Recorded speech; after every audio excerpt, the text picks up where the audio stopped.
खाने वाली चुड़ैल। रात को अचानक राधिका मौसी को किचन से कुछ गिरने की आवाज आई। उन्होंने बाहर निकल के देखा तो किचन में उन्हें कोई सफेद साड़ी में दिखा। वो चीख पड़ी, हे भगवान, आलतू जलालतू आई भला को टालतू, आलतू जलालतू आई भला को टालतू। राधिका मौसी को चीखते सुनकर श्रवण बाहर आता है भागते हुए। अरे माँ, क्या हुआ? क्या देख लिया? दादी माँ आ गई क्या सपने में? अरे बेटा, रसोड़े में देख तो कौन है? श्रवण रसोड़े में झांक कर देखता है और उसे कोई नहीं दिखता अंदर। अब रसोड़े में तो कोई नहीं है माँ। कोई सफेद साड़ी में नहीं है क्या? नहीं माँ, कोई भी नहीं है। चिल्लम चिल्ली की आवाज सुनकर काजल भी वहां आ जाती है। अब क्या हो गया माँ जी? अरे बेटा, रसोड़े में एक चुड़ैल थी सफेद साड़ी में। अरे क्या कर रही थी वो अंदर? अरे बताया नहीं, कल आएगी ना तो पूछ लूंगी। चुड़ैल जी, आपका क्या प्लान है? माँ जी, रात बहुत हो गई है, आपने कोई बुरा सपना देखा होगा, चलिए सो जाइए। राधिका मौसी सोने तो चली जाती है पर उनको रात भर नींद ही नहीं आती। वो कुछ भी उलझुल बातें सोचने लगती है। कहीं चुड़ैल की वजह से तो घर में टेंशन नहीं हो रहा, कहीं उसी की वजह से तो वो दादी नहीं बन पा रही। सुबह जब राधिका मौसी रसोड़े में छानबीन करती है तो पाती है कि नींबू का अचार गायब है। चुड़ैल नींबू का अचार ले गई, मुझे तो ठीक नहीं लग रहा कुछ। चुड़ैल को भी पता है कि जिंदगी का असली मजा तो खट्टे में ही है। राधिका मौसी झट से श्रवण को फोन कर देती है। बेटा, मुझे समस्या समझ में आ गई है, हमें एक तांत्रिक की जरूरत है। अरे क्या बोल रही हो माँ, तांत्रिक की क्या जरूरत है? आप पूजा पाठ तो कर ही रही हो ना। आलतू जलालतू मंत्र सारे फालतू जैसे कुछ मंत्र पढ़ो, चली जाएगी अपने आप चुड़ैल। अरे नहीं बेटा, कभी चुड़ैल को कम नहीं समझते। अरे तुझे पता भी नहीं चलेगा कि कभी वो छल करके काजल की जगह घर की बहू खुद बन जाएगी। क्या माँ, कुछ भी बोल रही हो? कहाँ काजल और कहाँ चुड़ैल? वैसे एक बात बताओ, काजल को अगर गाने के लिए बोल देना तो चुड़ैल काजल की आवाज सुनकर घर तो क्या, धरती लोग छोड़कर चली जाएगी। तुम ना पढ़े लिखे बच्चे हर चीज को मजाक समझते हो। तुम रहने दो, मैं खुद ही तांत्रिक को बुला लेती हूँ। अच्छा सुन, शाम को इमली लेके आना। क्या है कि चटनी खाए बहुत दिन हो गए है ना? नहीं माँ, इमली तांत्रिक से ही मंगवा लो ना, आटा वगैरह भी उसी से पिसवा लेना। देखो मुझे काम करना है। श्रवण रात को कई तरह की सब्जियों के साथ माँ के कहने पे चटनी के लिए इमली भी ले आया था, लेकिन राधिका मौसी के दिमाग में अलग ही फिल्म चल रही थी।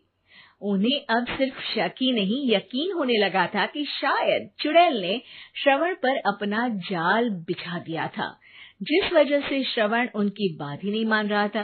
पर कोई नहीं, आने वाली रात में राधिका मौसी खुद तैयार हो गई चुड़ैल को पकड़ने के लिए। रुद्राक्ष की माला, तुलसी का पत्ता, हनुमान चालीसा सब हाथ के पास ही था, बस चुड़ैल का इंतजार था। और जैसा राधिका मौसी ने सोचा था वैसा ही हुआ। वो चुड़ैल उस रात भी आई, पर वो राधिका मौसी से तेज निकली और राधिका मौसी के उससे पकड़ने के पहले ही वो भाग खड़ी हुई। जरूर बहू पे साया है उस चुड़ैल का, तभी तो श्रवण के कमरे में गई है। और अगली सुबह राधिका मौसी पिछली रात हुए हमले में किन चीजों का नुकसान हुआ उसका हिसाब लगा रही थी। उनके खेमे से एक आम के अचार की शीशी भी गायब हो चुकी थी और वो इमली भी जो कल श्रवण लेकर आया था। राधिका मौसी इस बारे में सोच ही रही थी कि श्रवण जल्दी से रसोड़े में आकर दवाइयों की पोटली ढूंढने लगता है। अरे बेटा, क्या हो गया? अब माँ, वो काजल की तबीयत खराब है, बहुत घबराहट हो रही है उसे। हे भगवान, मैंने पहले ही कहा था कि तांत्रिक को बुला लेते हैं, पर नहीं, अब देखो उस चुड़ैल ने काजल को अपने वश में करना शुरू भी कर दिया है। हालांकि श्रवण भूतों में विश्वास नहीं करता था, पर अब वो भी डर जाता है और राजी हो जाता है एक तांत्रिक को बुलाने के लिए। कुछ ही घंटों में तांत्रिक आ जाते हैं और राधिका मौसी तांत्रिक जी को सब बता देती है। घोर संकट, घनघोर संकट, चुड़ैल को मारू जोर चाकट, ओम भट स्वाहा खटखा के आहा। अरे ये क्या मंत्र है? मेरे खुद के ओरिजिनल मंत्र है, कल रात को ही लिखे हैं, अच्छे लगे तो दाद चाहूंगा। एक और मंत्र सुनो। अर्ज किया है आब्राकडाब्रा, दिल्ली बम्बई आगरा, चंदा मामा सोवरले सुरन मामू जारा। ये मंत्र है? अरे कोई 40 वालीसा पढ़ो ना। वक्त कम है, 40 नहीं पड़ेंगे, 20-25 में काम चलाना पड़ेगा। अलग निरंजन जाके लंदन, मुफ्त का मंजान घिस मेरे नंदन। अरे जल्दी करो तांत्रिक जी, जल्दी करो। तांत्रिक अपने उल झलूल मंत्र पढ़ने लगता है। श्रवण को तांत्रिक पे शक होता है। वो अपने एक डॉक्टर दोस्त को कॉल कर देता है ताकि कोई अनहोनी हो तो इमरजेंसी में चीजें मैनेज हो जाए। तांत्रिक धुनी रमाता है, जिसकी वजह से कमरे में काफी धुआं हो जाता है और जिसकी वजह से बहू की घबराहट बढ़ जाती है। अब भागेगी चुड़ैल। हाँ। बहू खांसते हुए धुएं से बचने के लिए बाहर चली जाती है। अरे भाग रही है, भाग रही है। पीछे पीछे श्रवण भी जाता है। बहू एक सोफे पर बैठ जाती है। तभी डॉक्टर दोस्त आ जाते हैं और श्रवण को पानी लाने के लिए कहते हैं।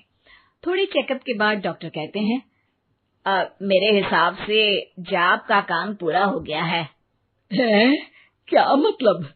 अरे कुछ भी नहीं माँ, कोई चुड़ैल नहीं है, खुशखबरी है, अब दादी बनने वाली है। मगर वो सब अचार के डब्बे। श्रवण दोनों अचार के डब्बे अपनी माँ को दिखाता है, जो कि उनके बिस्तर के नीचे छुपे हुए थे। आपने सही बोला था माँ, वो चुड़ैल काजल ही थी जो खट्टा खा रही थी। हमें कल ही पता चला, पर हमने आपको ये तांत्रिक वाला काम करने दिया ताकि आपको भरोसा हो जाए कि भूत वगैरह कुछ होता ही नहीं। अच्छा अच्छा, ये तो बड़ी खुशी की बात है। पर बेटा मुझे एक झाड़ू तो ला दे। क्यों माँ? ये तांत्रिक का भूत उतारती हूँ मैं। अब तांत्रिक राधा मौसी के डर से घर से भाग निकलता है और राधा मौसी उसके पीछे भागती है। अरे संकट ये घनघोर है, तांत्रिक मुआ चोर है।